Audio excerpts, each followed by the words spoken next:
Memory that I can recall relating um, Imam Hussain Islam to my memory is probably around the age of 5 or 6 years old. It's when I started reciting. And I have a very, very vivid memory um, and I can still almost picture it, where I was reciting as an Imam Barga at the age of around 5 or 6 years old. And they'd put a chair. They didn't have a member. They had a table and a chair. And I stood, they'd put me standing on the chair to recite. And there was a tazi of Imam Hussain Islam that somebody had made to my right. And that memory of as I was reciting it sort of plays back in every time I think about it. It's there, and um, the that was the first time it was linking in my life. I mean, obviously, from a young age, you're learning the names of all the imamain, etc. However, the that's something that actually sticks out. Probably at the age of 5, 6, when I was actually reciting.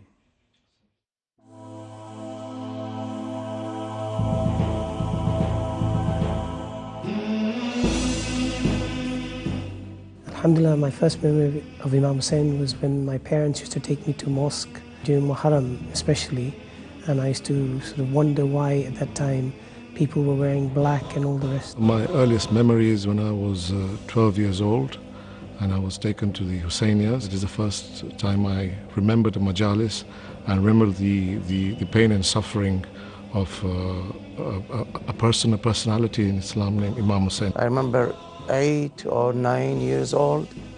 We used to do latum in the street. I always wondered why people cried for him. But as I grew a bit older, I understood what made him different. I still remember our first recitation was in the ladies' side, where my mum held us up to the mic, and we recited our very first Noha.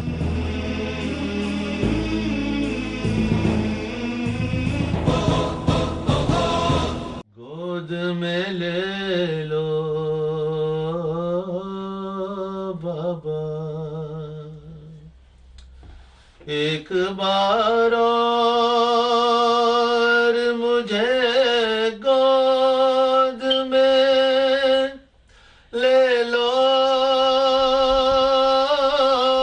बाबा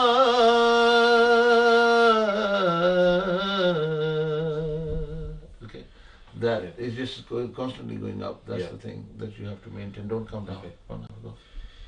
एक बार और मुझे गोद में ले लो. You're coming down. एक बार और मुझे गोद में ले लो बाबा. The basic.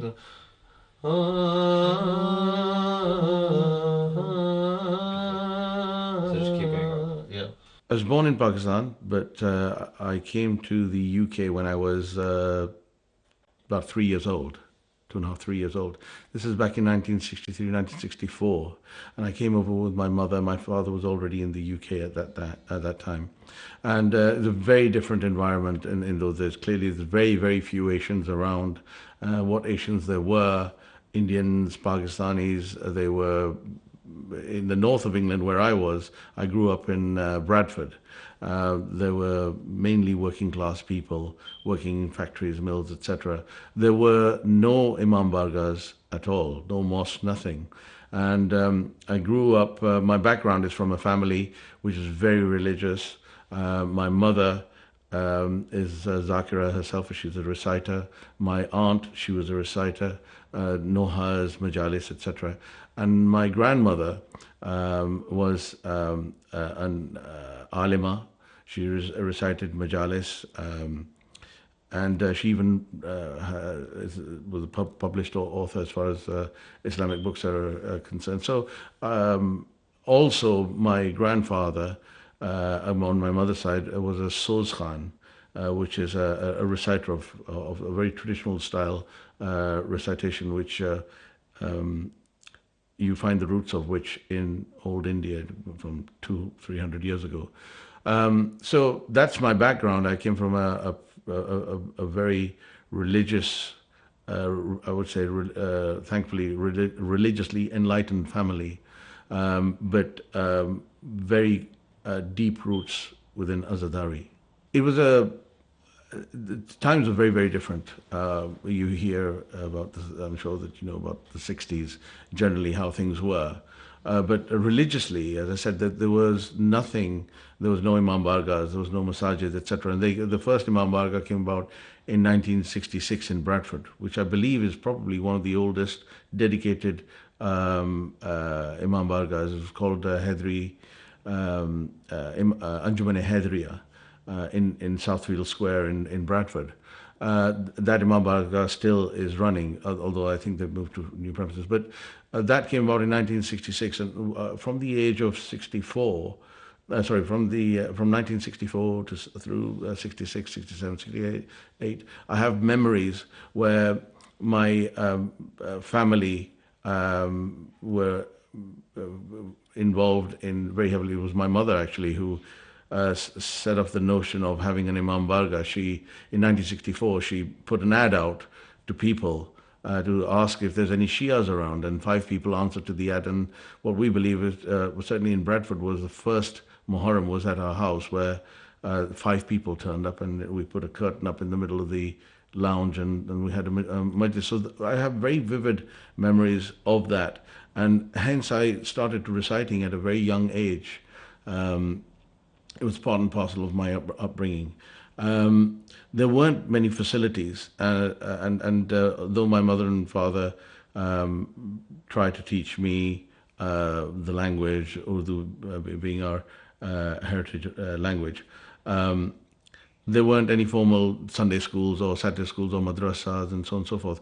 And as a consequence, to this day, I recite, I speak the language. I have a good grasp of the language and its grammar and vocabulary, etc. However, although I can read and write, because obviously I can read Arabic, I could write it a little bit, but I'm not fluent in writing it. And to this day, I resort to my book, which is all written in Roman. Yeah, it just keeps going up and up. It's not coming down. Yeah. And I believe that this is one of those classic. It is a classic kalam. Yeah, that's right. So, and it's also one of those where less is more. In source-based kalam, this is a source-based kalam, it's a salam. Yeah. So, a lot of neutral, drawn-out notes. Yeah. एक बार और मुझे गोद में ले लो बाबा. ठीक है? It's all slow and drawn out. Okay. Okay. एक बार और मुझे गोद में ले लो बाबा. There always would be problems when you're in such a small minority, and I was in a minority of 1 in my school. There were no other Shias. There weren't even any other Pakistanis or Indian. I remember that later on in my junior school life, there was a girl that was also in the school. That's probably by the age I was 6 or 7, roughly.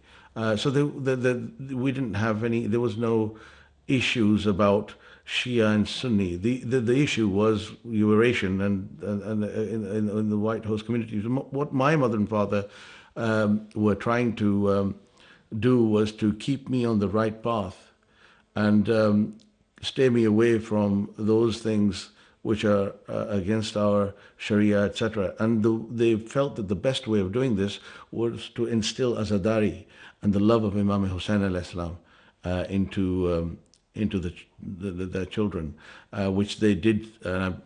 I hope that I believe that they did a good job, because it was that love of Ahlul Bayt that was that I have always a memory of that.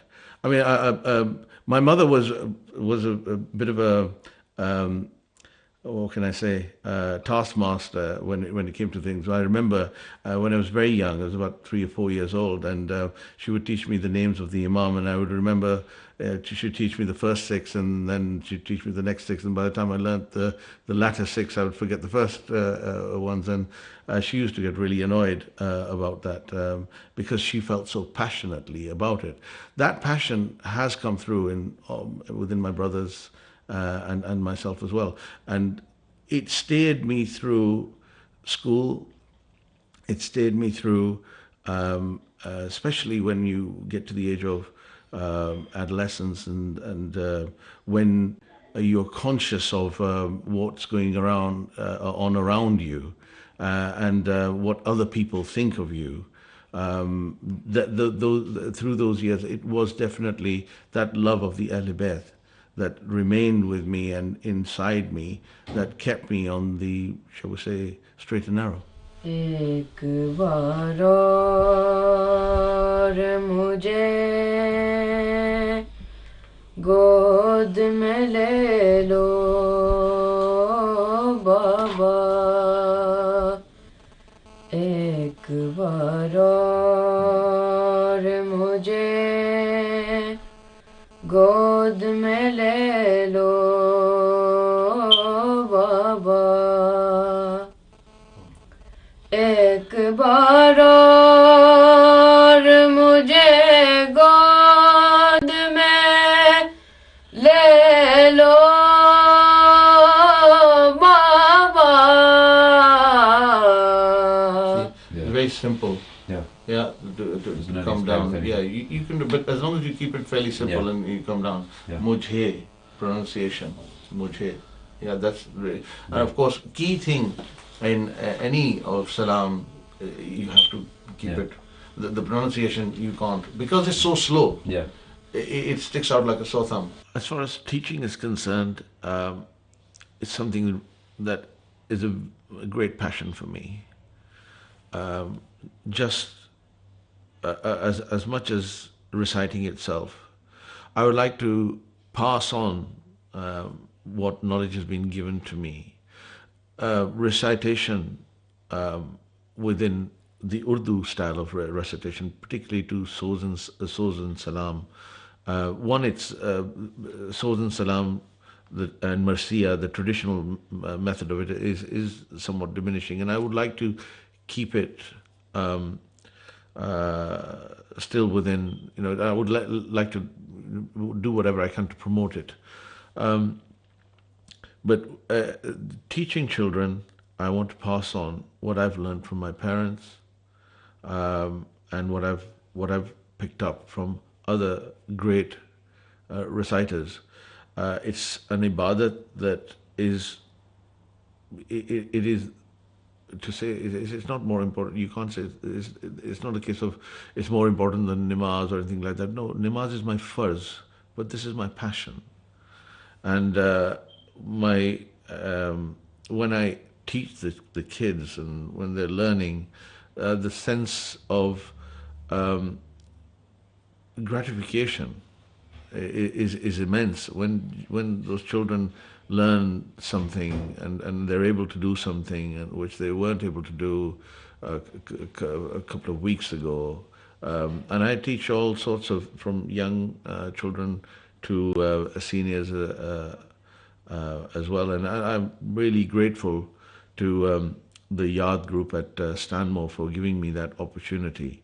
It's such a great ibadat, and to see those children reciting, and you can see the metamorphosis, the progression from some of them have talent to recite, and some of them perhaps less so, and you need to work on them a little bit more. But each one is a journey in itself, and for me, that recitation, to be able to pass on what what has been so dear to me. Everything, my entire being is linked to my recitation. The funny thing is, I'm not even that good a reciter. My In my own family, my mother is was being blessed with a great voice, and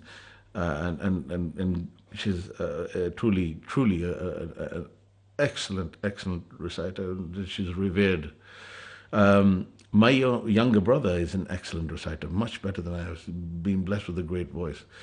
Funny thing is, even my son is a really good reciter.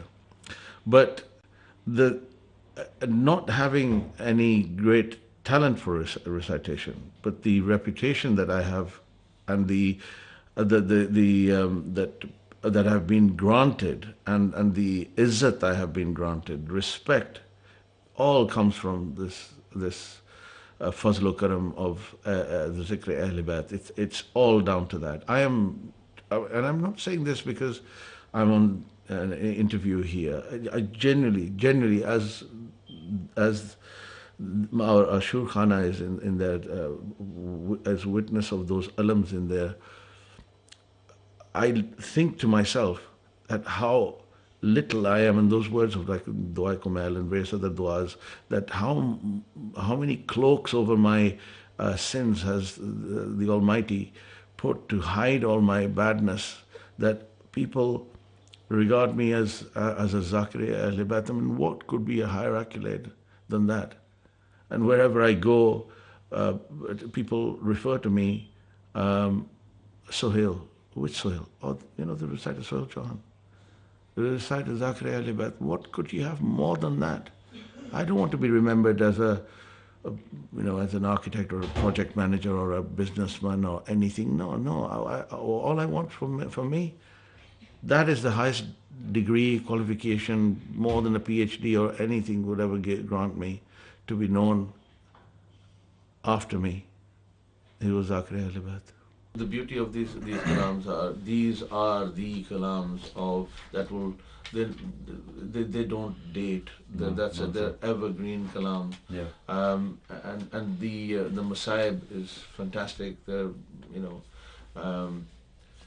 And especially for specific nights, specifically in during Ashura, you're going to recite on Ashura night. Okay. This is it, because this is the timing of the kalam. It's specific. Yeah. The Rukhsati of Imam Hussain Islam, and he's going to Maktal, and Bibi Sakina coming out and reciting this. Have a go, beta. एक बार और मुझे गोद में ले लो बाबा, एक बार और मुझे गोद में ले लो बाबा, एक बार और मुझे गोद में ले लो बाबा. You need to a little bit, especially in the repeat line. एक बार और मुझे गोद में ले लो बाबा. This is a very simple question for me. It's a very simple question because it's Imam Hussain himself. And I searched through this. I mean, you don't look for anything in particular. I know that people have, everybody has their favorites. And I would say that, Maula Abbas, his personality is just so magnificent. Maula Kainat, what can you say? I mean, it's difficult to choose. But for me, and I think that there's some resonance with my recitation as well, that for me, it's Imam Hussain Islam. The ultimate sacrifice upon sacrifice, Um, just the trials of this Imam Pak, they were,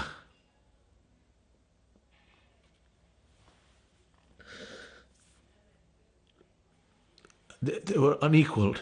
There's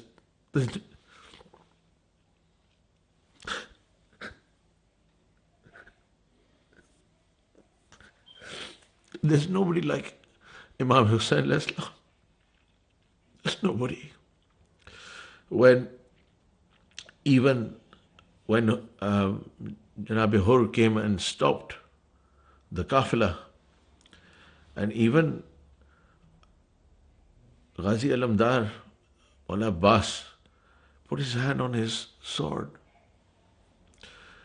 There's no way that Imam Hussain Islam has less valor than Mullah Abbas. Not at all. But his calmness and his tranquility through giving all those sacrifices at every stage. There's nobody that special for me.